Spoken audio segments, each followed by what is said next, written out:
You very well know the Mubende Mityana road has been a problem. This contract was signed in 2021. The contractor was supposed to deliver work by 2024. He didn't deliver the work at 2024.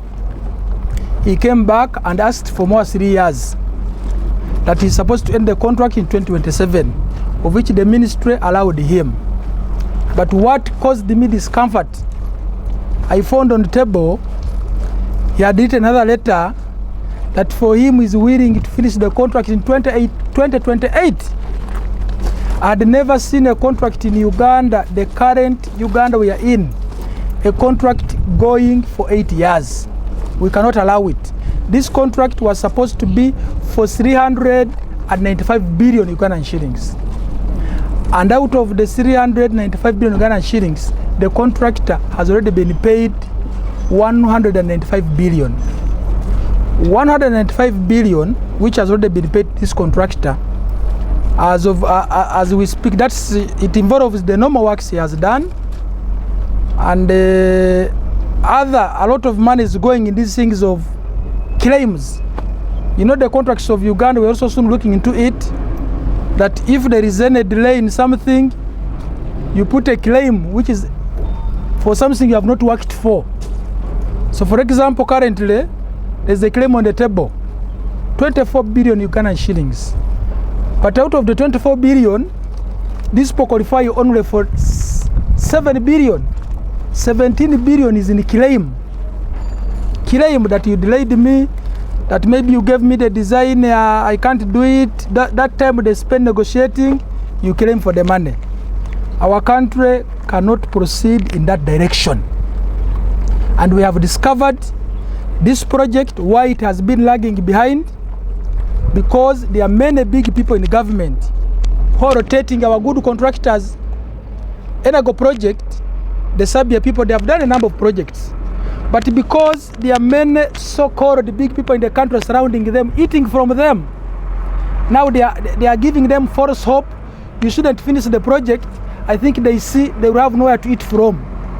Under the regime of Byamukama, that one has come to an end. We have also received evidence that when these people are getting the contract in 2021, our Ugandans lied them. Our Ugandans lied their bosses, took 6% out of the 395 billion from their pocket. And we have also received evidence, every certificate they pay them, our corrupt Ugandans get 3% out of that money. For example, if you pay them 5 billion, they charge them 3%. That is corruption. So we have evidence, we have it, we are going to take it to anti-corruption agencies. Those people should be arrested. We have seen big people in the country being arrested for corruption. The government projects cannot store at the expense of other people. And the matter of scaring people, I don't want you, you tell me to do this, I will take it to the president, it has ended. The president himself has been categorically telling you, if you want to be his friend, do the good things he wants. You cannot be a good friend of the president when people are shouting at him and entire government on the stretch of Mityana road. So that's why I'm here to end the corruption on this road. And I met the contractors yesterday, even today I'm meeting them, that I'm giving them a period of 8 months to have finished this project. Without finishing it comfortably, we shall terminate this contract and get other contractors. We don't care whether they charge us heavily or lessly, as so long as we get a new contractor and finishes this road. And I warned them, we have discovered we have two of our staff, since Enago project came in the country, they have been working with them. Enago had reached an extent of saying, I don't want to work with sand soil engineer. I want this category of engineer. This is how the intrigue had gone inside our ministry. It is them to select engineers to work with. They had even got capacity chasing our engineers. I will not work with this one.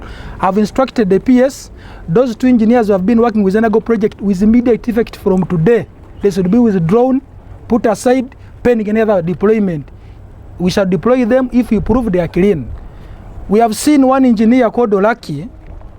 He has been their expert, their master in calculating them the claims that do this and they do this, bring it to government, we shall pay you. For example, we gave these people in 2021 a road of Kampala Jinja for maintenance at a cost of 82 billion. So far, government has paid about 30-something billion to them. But when you see the work being done there, there's nothing. But without getting shame, through the same engineer, they have proposed the claim of 54 billion. 54 billion for doing nothing. 54 billion, I don't know, those contracts we should look to Attorney General and the cabinet, we sought to amend them. 54 billion for doing nothing.